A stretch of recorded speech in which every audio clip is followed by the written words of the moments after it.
할렐루야. 지난 두 번의 시간이죠. 우리는 이스라엘의 두 지역을 살펴보았습니다. 첫 시간에는 유대 지역, 이스라엘의 일명 수도권이라고 할 수 있었죠. 그리고 두 번째로는 사마리아 지역을 살펴보았고요. 오늘은 이스라엘의 네 가지 지역 중에 남은 두 지역, 갈릴리 지역과 요단 동편 지역을 함께 살펴보겠습니다. 먼저 살펴볼 지역은 갈릴리입니다. 이 갈릴리라는 이름, 갈릴리 호수를 떠오르게 하는 이름이죠. 갈릴리 호수가 있기 때문에 이 지역이 갈릴리라고 불리게 되었는지, 아니면 갈릴리라고 불리는 지역에 호수가 있기 때문에 갈릴리 호수가 되었는지는 모르겠지만요. 어쨌든 갈릴리 호수는요, 이 지역을 대표하고 있다라고 보면 되겠습니다. 갈릴리 호수, 성경에 갈릴리 호수라고만 등장하지는 않습니다. 다른 이름으로 등장하기도 하는데요. 게네사렛 호수 혹은 디베랴 호수라고도 불립니다. 게네사렛이나 디베랴는요, 모두 갈릴리 호수 인근에 있는 도시의 이름입니다. 그 도시의 이름을 따서 이 갈릴리 호수를 부르기도 하는데요. 흔히 갈릴리 호수를 가리켜 바다라고도 합니다. 그러나 엄밀히 말하면요, 이 갈릴리 호수는 바다가 아닌 말 그대로 호수입니다. 해수가 아니라 민물이라는 얘기죠. 담수라는 이야기입니다. 이 갈릴리 지역의 주요 도시, 신약 성경에 아주 많이 등장하는 나사렛이라든가 또 가버나움이 있습니다. 먼저 나사렛, 어떤 곳인가요? 예수님이 자라신 유년 시절을 보냈던 곳입니다. 그리고 가버나움은요, 예수님이 주로 활동하셨던 무대이기도 합니다. 갈릴리 지역의 특징은요, 예수님이 가장 활발하게 활동하셨다라는 것을 들 수 있습니다. 거의 대부분의 이적이요, 이 갈릴리 지역을 배경으로 하고 있습니다. 때문에 여러분이 성지순례를 가셔도요, 신약 성경과 관련해서는 가장 볼거리가 풍성한 곳이 이 갈릴리입니다. 갈릴리 지역은 유대의 중심지인 예루살렘에서부터요, 약 200km 정도 떨어져 있습니다. 그만큼 떨어져 있다는 이야기는 무슨 뜻일까요? 네, 그만큼 외진 곳이라는 의미도 됩니다. 쉽게 말해서 시골이라는 이야기죠. 이 갈릴리 지역에는요, 유대나 예루살렘처럼 중산층이라든지 높은 지위의 사람들은 거의 살지 않았을 겁니다.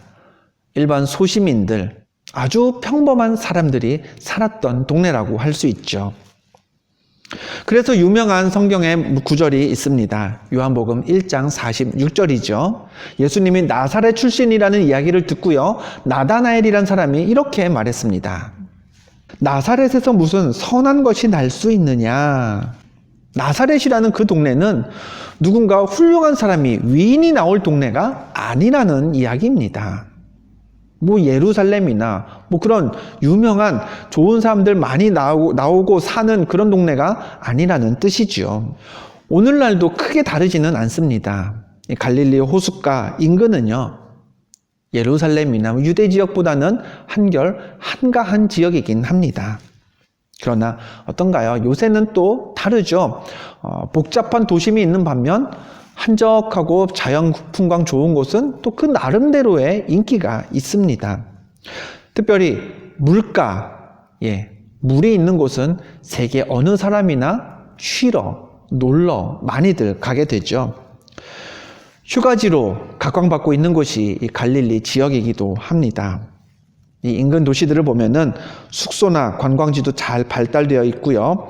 더불어서 이제 성지 순례객들도 많이 오기 때문에 많은 사람들이 방문하는 곳이 갈릴리 호수 근처, 갈릴리 지역입니다.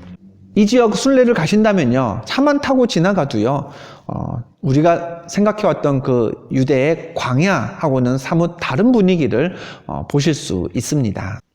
이렇게 예수님의 활동 무대였던 곳이 한적한 갈릴리였다면요, 이제는 요단강을 한번 건너가서요, 요단 동편 지역을 보겠습니다. 지금까지 저와 살펴보았던 곳, 유대 지역, 사마리아 지역, 갈릴리 지역은요, 모두 요단강 서쪽 편에 있는 곳이었습니다. 그러나 신약에 요단 서쪽 지역만 나오는 것은 아닙니다. 요단 동편 지역에 대한 언급도 나오는데요. 그 이야기는 예수님도 요단강 건너편, 동편 지역으로 가셨었다라는 뜻이겠죠. 구약시대 이스라엘은 출애굽 이후에 40년의 광야 생활을 거쳐 가나안에 들어갔습니다. 이스라엘 백성들은 가나안에 들어가서요, 각 지파별로 땅을 분배받았습니다. 그런데 12지파가 전부 다 가나안 지역 안에서만 땅 분배를 받았던 것은 아니었습니다. 두 지파하고 절반의 지파, 즉 두 지파 반은요, 요단강 동편에 땅을 분배받았는데요. 어느 지파죠? 르우벤 지파, 갓 지파, 그리고 므낫세 지파의 절반이 요단강 동편에 땅을 분배받았습니다. 신약 성경에서, 특별히 복음서에서 이 지역들은 데가볼리라는 이름으로 언급이 되기도 합니다. 자, 데가볼리라는 말 무슨 뜻일까요? 헬라어를, 그리스어를 우리식으로 조금 순화시켜서 발음한 표현이긴 한데요. 데가볼리는 데카폴리스라는 뜻입니다.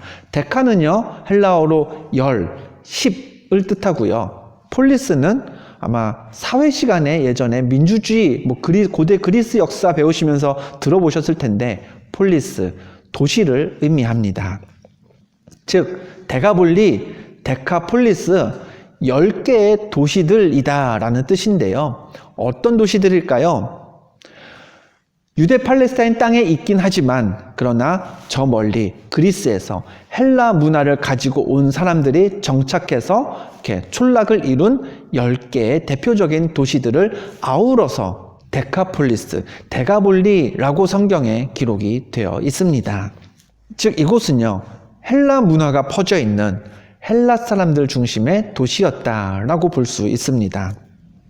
그러면 유대인들이 아니라 헬라 문화, 헬라인들 중심이었다면 어떤 다른 점이 있을까요? 성경에 보면 예수님이 가다라 지방 혹은 거라사인 지방이라는 곳에 가셨을 때 이야기가 있습니다. 그곳에서 귀신 들린 사람을 만나서 예수님이 고쳐주셨습니다. 그 귀신 들린 사람 안에서 귀신으로 하여금 나오게 했는데요. 예수님이 명령하셨죠. 나오게 된 그 귀신을 어디로 들어가게 하셨나요?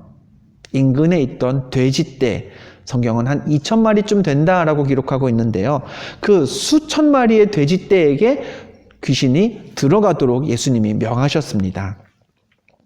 그런데요, 유대인들에게 이 돼지라는 동물, 우리에게는 꽤 친숙한 동물입니다만 유대인들에게 돼지는요, 율법상으로 부정한 동물입니다. 때문에 먹어서도 안 되고요, 그 사체에 손을 댈 수도 없는 동물입니다. 쉽게 말해서 유대인들이 돼지를 키웠을까요? 네, 먹지도 못하고 죽어서 처리할 수도 없다면 안 키우는 게 속 편했겠죠.